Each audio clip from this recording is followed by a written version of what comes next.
সে তো আমি প্রতিদিনই করি, কিন্তু তোমাকে চোখে বাঁধে না। মহারাজ আজকে আমার পক্ষে কথা বলেছে। যুগের পরে যুগ কেটে যায়, মানুষ তাকে ভোলে না।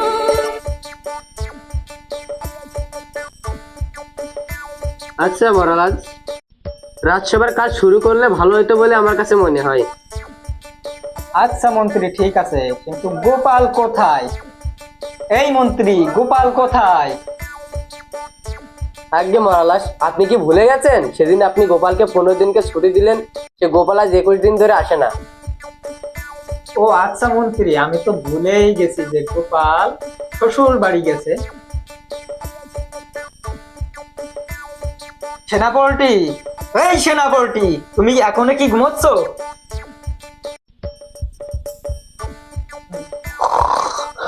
আজ্ঞে মহারাজ, না, হ্যাঁ। আচ্ছা যাই হোক, তুমি ওই কেলে পচাকে এক্ষুনি রাজসভায় হাজির করো। আজ্ঞে মহারাজ, আমি এক্ষুনি যে কেলে পয়সাকে ধরে আনছি।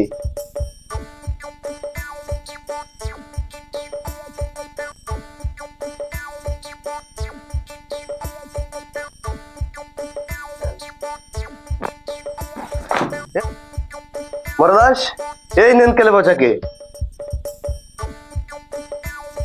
এই কেলে পচা, তুই রাজ্যে এ কি শুরু করলি? রাজ্যে তুই চুরি ডাকাতি কি জন্য করতেছিস? সত্যি করে কর।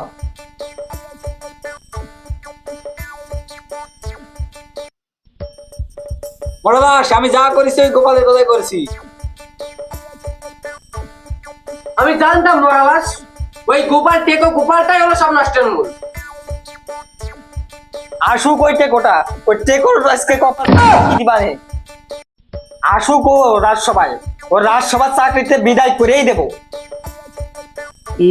মহারাজ আজকে আমার পক্ষে কথা বলেছে। এই মন্ত্রী, তুমি আবার মনে মনে কি বিড়বিড় করছো? আজকে না মহারাজ, মানে ওই আপনি এতদিনে একটা ভালো কাজ করেছেন, এটাই আর কি ভাবছিলাম। সে তো আমি প্রতিদিনই করি, কিন্তু তোমাকে চোখে বাঁধে না।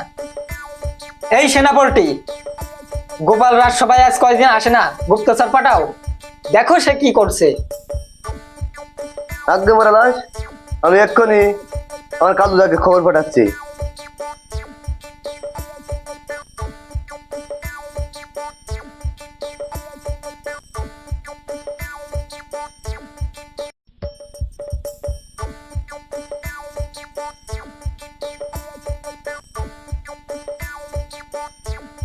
কালুদা, এই কালুদা, তোদের জন্য একটা কাজ নিয়েছি।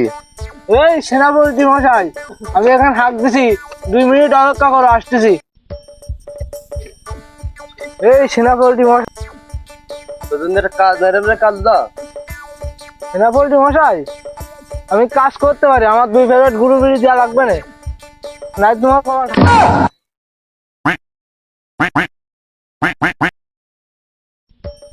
সেনাপতি মশাই, কি কাজ? গোপাল শ্বশুরবাড়ি কি কাজ করতেছে তুই যা দেখে আয়।